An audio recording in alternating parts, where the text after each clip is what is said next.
If you want God to heal you from an emotional wound in the fastest way possible, here are 3 things you must do. Number 1, accept that you are hurt and need His treatment. One of the surest ways to slow down your healing is to pretend like you're not hurt. When we are in denial about an emotional wound, we're actually going to make the wound even deeper, and thus it will take longer to heal it once we can no longer deny that it's real. This is a lot like a sports injury. Some athletes are so dedicated to their sports that they can't admit to themselves that they have an injury and need time off the field. But when an athlete keeps running and jumping and putting force on a part of their body that is hurt, all they are doing is making it worse and thus delaying the healing process that is going to need to happen one way or the other. We can admit we have an emotional wound, or we can pretend like we don't. But either way, it's going to catch up to us eventually. Sometimes you can tough it out for a while, but if you keep putting pressure on your weakness, eventually that weakened area will just break completely. This is why some people end up having a total emotional breakdown. It can look like it came out of nowhere, but that's because there was an emotional issue under the surface for a long time that was just getting worse and worse because the person would not admit to themselves that it was there. So if you want to heal faster, you can't deny you have an issue that needs healing. As Psalm 32, 3-5 states, "Blessed is the man against whom the Lord counts no iniquity, and in whose spirit there is no deceit. For when I kept silent, my bones wasted away, through my groaning all day long. For day and night your hand was heavy upon me. My strength was dried up as by the heat of summer. I acknowledged my sin to you, and I did not cover up my iniquity. I said, I will confess my transgressions to the Lord, and you forgave the iniquity of my sin." Number 2, make sure your beliefs, which are like your emotional bones, are set properly before you try to start moving forward. When I was a young boy, I was playing tag with the neighborhood kids. As I was running through my backyard and into the front yard, to save time, I decided to jump the fence instead of opening the gate. But right as I did, our giant Rottweiler jumped on the fence too and thus sprung me forward into the side of our garbage cans. To protect my head, I put my arm out. In the process, I broke my elbow and dislocated it. What made this really bad, however, was that our family doctor misdiagnosed the issue. Even the radiologist misread the x-rays. Thankfully, my mom worked in the OR at a level 1 trauma center at the county hospital.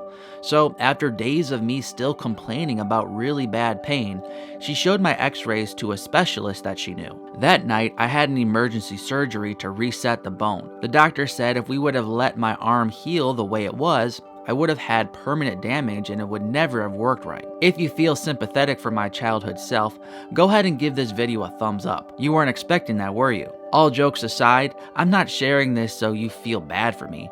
Rather, I'm highlighting the importance of making sure our beliefs are properly set by pointing to the metaphor of how our bones must be properly set before our bodies start permanently fusing those misaligned bones in an unnatural and painful way.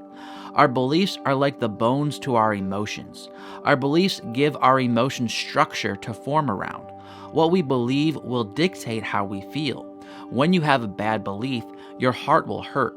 If you never reset that bad belief and correct it, you will live the rest of your life under a lie that will keep hurting you. Perhaps someone broke up with you and you believed the lie, "I'm unlovable. There's no one out there for me." Perhaps a mentor of yours who you really looked up to lashed out at you with an unfair criticism and you believed the lie, "I'm a failure. I can never do anything right." Or perhaps you committed a sin and hurt your own self and then you believed the lie, "I'm damaged goods. Even God looks at me different now." You have to break the agreement you formed with these lies. You have to reject unbiblical statements. You have to make sure your beliefs are pointing in the true direction outlined in Scripture. If you start trying to move on when you are still believing the lies you've learned through the emotional wound, you are going to be internally handicapped until those beliefs get reset and recast. Once you reject the lies and believe the truth, then you can start healing and moving on. As 2 Corinthians 10 verse 5 states, "We destroy arguments and every lofty opinion raised against the knowledge of God, and take every thought captive to obey Christ." And number 3, don't re-injure yourself by jumping back into life too soon. Going slow is the fastest way to heal. This may not be the answer you wanted to hear, but healing doesn't usually happen quickly. Maybe it will for you, I'm sure it has for some, but normally healing takes time. Sometimes there's nothing you can do to speed up your healing. All you can do is slow it down. In other words, if you try to jump back into life too soon, oftentimes you are just going to re-injure an old wound that was not fully healed yet. If you start dating too soon after a breakup, if you start trying to forget someone before you have had time to unpack what really happened between you two, or if you start trying to counsel other people while you still need to be counseled, oftentimes you are going to slow down your healing by masking your wound and putting too much pressure on yourself too soon. There's nothing wrong with trying to heal as fast as possible. You don't want to linger in the past if you don't need to. Eventually, we all need to move on and keep moving forward.